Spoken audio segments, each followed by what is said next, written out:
नमस्कार, मैं संकेत अवटे। एक्चुअली आज मार्केट में बहुत अच्छी खासी तेजी नजर आ चुकी है। मार्केट ने ऑल टाइम हाई तोड़ दिया है। निफ्टी अभी जो परफॉर्म कर रहा है अप्रोक्सीमेटली 25,096 या 100 की बात हम कर सकते हैं।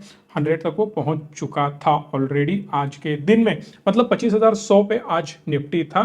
ऑल टाइम हाई लेवल है। बहुत सारे स्टॉक अच्छा परफॉर्म कर रहे हैं, कुछ सेक्टर नहीं कर रहे। बहुत सारे स्टॉक मैं आपके साथ डिस्कस करने वाला हूं जो आगे जाके बहुत बढ़िया परफॉर्म कर सकते हैं, और कुछ स्टॉक्स बहुत खराब भी परफॉर्म कर सकते हैं। ए टू जेड स्टॉक्स हम अभी डिस्कस करने वाले हैं। फिलहाल आज के दिन अगर आपने देखा ना, तो बैंक प्रेशर में दिख रहा है, फाइनेंशियल इंस्टीट्यूशंस प्रेशर में दिख रहे हैं। Metal, auto, realty, oil and gas, FMCG, ये सारे स्टॉक आज रेड जोन में नजर आ रहे हैं। आईटी बहुत बढ़िया आज के दिन परफॉर्म करता हुआ नजर आ रहा है, बट मेरे हिसाब से फार्मा रिकवर करना चाहिए। फार्मा का भी काम ठीक ठाक चल रहा है। पीएससी स्टॉक ग्रीन जोन में अभी काम ठीक ठाक कर रहे हैं, बट इतनी ज्यादा बढ़िया परफॉर्मेंस वो नहीं दिखा पा रहे हैं। हेल्थ केयर की भी डिमांड बढ़ेगी, मैं बहुत दिनों से अभी बोलते आ रहा हूं। हेल्थ केयर में कॉन्ट्रैक्ट मैन्युफैक्चरिंग पे भी हमें बहुत ज़्यादा फोकस करना होगा, उसके बारे में भी मैंने ऑलरेडी डिस्कस किया है। एल टी आई एम जबरदस्त ग्रोथ दिखा रहा है, समवेयर अराउंड 4% की तेजी आज मार्केट में नजर आ रही है। So L T I am पे भी हमारा फोकस होना चाहिए, जो कि बहुत बढ़िया आज के दिन बढ़ चुका है। रेजिस्टेंस को टच करके फिर से वापस आने की उसकी फितरत आज में भी फेल हो सकती है। ब्रेकआउट आना एक्सपेक्टेड है, बिकॉज आईटी में बहुत अच्छी खासी तेजी नजर आ रही है। आईटी की शुरुआत हो चुकी है कुछ दिनों पहले या एक दो महीने पहले, जहां से हम 3 4 5 6 महीने से बातें कंटिन्यूसली कर रहे कि आईटी के दिन आने वाले हैं। कल ही मैंने डिस्क्लोज किया था कि बैंकिंग के भी दिन आने वाले हैं, बट थोड़ा सा लेट होगा। जिस प्रकार से हमने आईटी को अर्ली स्टेज में ही जज कर लिया था कि आईटी में क्या हो सकता है, वैसे हमने बैंकिंग को भी अर्ली स्टेज में जज किया है। ग्लोबल क्यूज आज थोड़े ठंडे हैं, कुछ बड़ी बात होने वाली नहीं है। एनवीडिया का क्वार्टर 2 का रिजल्ट के सिवाय और कुछ बड़ी न्यूज बिल्कुल भी नहीं है, क्योंकि Nvidia is a biggest AI manufacturer, उसके साथ साथ चिप मैन्युफैक्चरर, और इस पे ही फोकस, क्योंकि यही ट्रेंड सेट कराते हैं। एआई पे सबसे ज्यादा पैसा एनवीडिया ने ही लगाया। एनवीडिया को ग्रो करना होगा, यही बिजनेस, इसीलिए उन्होंने बहुत ज्यादा उसको प्रमोट भी किया था। और एनवीडिया के हाथ में बहुत सारी चीजें, बहुत सारा कंट्रोल भी है। सो यही डिसाइड करेंगे कि किस लेवल पे आईटी जा सकता है, और इनके रिजल्ट भी हमें पता चलेंगे कि आईटी सेक्टर में और कितनी मजबूती आ रही है। अगर 2021 से एनवीडिया की तरफ आपने देखा ना, तो आपको पता चल जाएगा फंडामेंटली वो गेमिंग के ऊपर का फोकस उनका कम कर रहे हैं। नो डाउट, बंद नहीं हो रहा है। गेमिंग पे बहुत ज्यादा इंटरेस्ट उनका है, वो रहेगा, उसमें कोई डाउट नहीं है, because they are number 1 company in gaming industry. वो तो चलता ही रहेगा, बट रेवेन्यू उनका ड्रॉप होता हुआ नजर आ रहा है इन गेमिंग इंडस्ट्री। बट वो आईटी सेगमेंट में अगर आप जाओ तो आपको पता चलेगा कि चिप मैन्युफैक्चरिंग में बहुत ज्यादा इंटरेस्ट उनका एआई की तरफ बढ़ रहा है और डेटा सेंटर की तरफ बढ़ रहा है। Data centre is a future, मैंने 100 बार आपको बोला है। हर एक कंपनी इंक्लूडिंग टाटा, बिरला, अदानी, अंबानी, हर एक बंदा अब उतर रहा है डेटा स्टोरेज में, और data storage is a biggest problem in the world in future also. ये ध्यान में लो, क्योंकि हर एक चीज बेटर बनती जा रही है। हमारे मोबाइल का स्टोरेज भी हमें अब कम पड़ रहा है, भले ही 1 GB 1 TB, धीरे धीरे जितना भी स्टोरेज हम बढ़ाते जा रहे हैं वो हमें कम पड़ता जा रहा है। एक सिंपल चीज आप ध्यान में रखना, जितना ज्यादा आईटी का कंजम्पशन बढ़ेगा, जितना ज्यादा एआई का इंप्लीमेंटेशन होता जाएगा, एआई के लिए बहुत ज्यादा डेटा स्टोरेज लगता है। अगर आप आईटी फील्ड से ना हो, इसीलिए मैं थोड़ा सा एक्सप्लेन करने जा रहा हूं कि जितना ज्यादा आपका सॉफ्टवेयर बढ़िया होगा, जितनी ज्यादा आपकी टेक्नोलॉजी बेटर होगी, उतना तगड़ा स्टोरेज लगता है, और स्टोरेज के लिए बहुत ज्यादा पैसा खर्च होता है। अगर स्टोरेज में थोड़ा भी 19-20 हो गया ना, आपकी वेबसाइट क्रैश, खत्म, tata bye bye. So that ये बहुत बड़ा फ्यूचर है, और जो कंपनियां इस प्रकार के डिसीजन लेती है ना, वही कंपनी आगे जाके ग्रो करती है। Like Reliance, like Nvidia, Tata का भी देख लेना, आपको समझ में आ जाएगा। आज यूनियन कैबिनेट की बैठक है, जिसमें पूरे देश में 12 इंडस्ट्रियल पार्क बनाने का प्रस्ताव मंजूर हो सकता है। अब इसमें चल ये रहा है कि 25,000 करोड़ की ये टोटल कॉस्ट इस पे लगने वाली है। बहुत सारी कंपनियों को इसका फायदा होने वाला है। मेजरली कुछ राज्य है, उनको इसका फायदा हो सकता है, जहां है बिहार। ऑब्वियसली बिहार में बहुत ज्यादा डेवलपमेंट होने वाली है। आंध्रा 100% नाम उसका हर एक स्कीम में होना ही चाहिए, और उसके साथ साथ अब पंजाब का भी नाम आ रहा है। इन 3 राज्यों को बहुत ज्यादा फायदा इससे हो सकता है।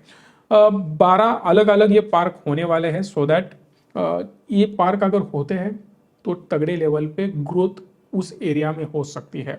सो 2-3 नजरिए से आप इसको देख सकते हो। अगर कोई एरिया फाइनलाइज हो जाता है तो वहां की जमीन जो है उसकी डिमांड बहुत ज्यादा बढ़ जाएगी।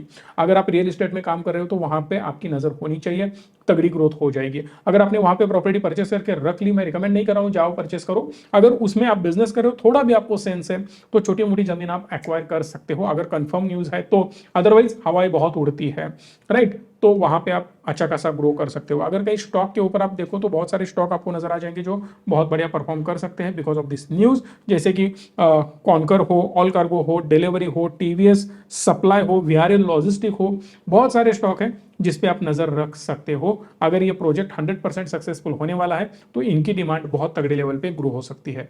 बात करते हैं गोल्डफ्रे फिलिप्स की। इसकी चिंता और ज्यादा बढ़ती नजर आ रही है। जैसे ही स्टॉक में चिंता बढ़ रही है उसी स्पीड से स्टॉक भी बढ़ रहा है। मतलब एक्चुअली नीचे आना चाहिए था, बहुत ज्यादा ऊपर आ रहा है।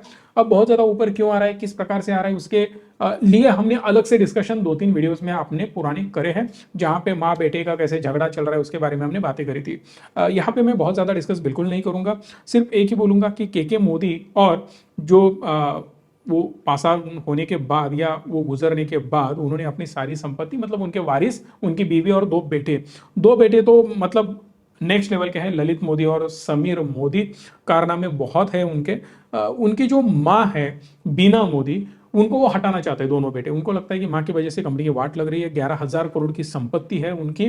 सो इसमें से उनको वो हटाना चाहते हैं। शेयर होल्डर को उन्होंने अपील कर रखी है कि मेरी माँ को यहाँ से हटा दो, बोर्ड से हटा दो। अगर वो बोर्ड से हट जाती है तो हम 50% तक डिविडेंड दे सकते हो। ये ऑफिशियल न्यूज़ नहीं है, जो भी प्रेस में छापा जा रहा है वो मैं आपको बोल रहा हूँ। अब अगर ये ऐसा बोला होगा उन्होंने तो जेन्युइनली उनकी इंक्वायरी होनी चाहिए, सेबी ने जेन्युइनली एक्शन लेना चाहिए कि अगर आप कुछ लालच दिखा के, ये कोई इलेक्शन नहीं है कि फ्री बीज बांट दो और इलेक्शन जीत लो। यहाँ पे कंपनी का सवाल है और मुझे भी लगता है जिस प्रकार से इसकी ग्रोथ हो रही है तो इन्वेस्टर को भी लगता है कि उनकी माँ को हटाना चाहिए, बेटे कुछ बढ़िया कर सकते हैं, इसीलिए तो स्टॉक में ग्रोथ दिख रही होगी। या मे बी बेटे ही कुछ इधर उधर से सेटिंग लगा के स्टॉक में भी प्रेशर डाल रहे होंगे। आई डोंट नो एक्चुअली क्या चल रहा है, बट जिस तरीके का सिगरेट का बिजनेस है, अगर किसी को पता नहीं हो तो मैं बताना चाहता हूँ, सिगरेट की डिमांड तबाही मचाने वाली है, वो तो ग्रो होती रहेगी। बट मैं रिक्वेस्ट करूंगा कि प्लीज उससे दूर रहिएगा क्योंकि आपके सेहत के लिए वो अच्छा नहीं है। फिर भी स्टॉक में, बिजनेस में ग्रोथ दिख रही है। अगर ये हो जाता है कुछ करके तो बिना मोदी अगर हट जाती है तो मे भी बढ़िया डिविडेंड मिल सकता है और उसके साथ साथ स्टॉक में और तगड़ी ग्रोथ नजर आ सकती है। एनएससी के ऊपर हम थोड़ा एक न्यूज आ रही है उसके ऊपर ज्यादा डिस्कस करने वाले हैं। रीजन बिहाइंड दैट कि एनएससी फिर से अपना आईपीओ के डॉक्यूमेंट लेके आगे बढ़ चुकी है। सेबी के पास फिर से सारे डॉक्यूमेंट उन्होंने सबमिट कर दिए फॉर एनओसी। अगर उनको एनओसी मिल जाती है, पिछली बार कुछ उनके आईपीओ के वक्त इश्यूज आए थे बट इस बार मुझे नहीं लगता कि कुछ प्रॉब्लम आना चाहिए। 2016 में उन्होंने 10,000 करोड़ के आईपीओ के लिए एनएससी में ट्राई किया था। मतलब जो भी ये आईपीओ उनका आएगा एनएससी का, सेबी के लिए डॉक्यूमेंट दिए थे, 16 में भी वो रुक गया था। फिर इस बार मुझे नहीं लगता कि ज़्यादा रुकावटें आनी चाहिए। रुकावटें आई भी तो भी ये लोग सॉल्व करके आगे बढ़ने की कोशिश करेंगे क्योंकि ये जो वक्त है ना, फिलहाल तगड़ा वक्त है। मतलब आपने अभी फिलहाल एक कंपनी का नाम सुना होगा, रिसोर्सफुल ऑटोमोबाइल लिमिटेड। ये जो कंपनी है ना, 1200 करोड़ इनको चाहिए थे, सीधा 4800 करोड़, मतलब 4800 करोड़ का सब्सक्रिप्शन आया। मुझे लगता है 420 गुना कुछ extra subscribe, over subscribe stock हुआ था या कंपनी हुई थी। कल लिस्ट भी हो जाएगा वो। कहने का मतलब यही है, किसी को भी हम अब आईपीओ में बाइंग लगा रहे हैं। लोग डिस्परेट हो रहे हैं कि नहीं कुछ भी हो मुझे आईपीओ चाहिए। भाई साहब देख तो लो कौन सा है। मेरा मानना ये नहीं कि वो आईपीओ नहीं चलेगा, 100% चलेगा। इतना तगड़ा बाइंग आया ना तो वो आग लगा देगा। मेरा मानना ये नहीं है कि वो खराब हो सकता है, बट मेरा मानना इतना ही है, अगर आप किसी आईपीओ को अप्लाई कर रहे हो तो थोड़ा सावध रह के ही काम करना होगा। जैसे कि ओला में बहुत सारे लोग एग्जैक्ट टॉप पोजीशन पे जाके बैठ चुके थे, सर्किट लग रहे थे, 150 140 के रेंज में लोग बाय करके बैठे हुए। अब सोच रहे भाई रेड कैंडल बन रही है क्या करूं। अरे 10-20 रुपए की मूवमेंट, मतलब 10-20% का इजीली लॉस आपको यहाँ पे दिखाई देने वाला है। सेम एनएससी की अगर हम बात करें तो एनएससी का तगड़ा आईपीओ हो सकता है। एनएससी एक डोमिनेंट प्लेयर है इस इंडस्ट्री में, या बिगेस्ट प्लेयर या वन ऑफ द प्लेयर आप बोल सकते हो, जो इस क्वालिटी का काम कर रहा है और इतना ज्यादा वॉल्यूम लेके बैठा है। लोग उस पर इतना ज्यादा ट्रस्ट करते हैं। ये जो बिजनेस है ना, ये कुछ साल के लिए या सिक्लिक बिजनेस है, बिल्कुल नहीं है। मतलब आज बाय कर लिया, 2-4 साल में कुछ नया आ जाएगा, ये बंद हो जाएगा, ये बिल्कुल नहीं होगा। आने वाले 50 साल तक की गारंटी अगर लेनी है ना, तो ऐसे बिजनेस की मैं ले सकता हूँ। मैं बात कर रहा हूँ बिजनेस की। एनएससी बंद होना है, बंद हो जाएगा। कोई मुझे उसमें ताजुब नहीं लगेगा कि ये स्टॉक बंद हो गया। हो सकता है कोई फ्रॉड हो गया, ये हो गया, कंपनी बंद हो गई। बट ये जो बिजनेस है, मिनिमम 50 साल आंख बंद करके, 100-200 साल 500 साल भी मैं बोल सकता हूं। बट ये स्टॉक मार्केट का बिजनेस है। नई कंपनियां आएंगी, कैपिटल की जरूरत होगी, स्टॉक मार्केट तो चलता रहेगा। ये तो नेवर एंडिंग प्रोसेस है। It is the one of the part of economy. ये नहीं है तो इकोनॉमी खत्म।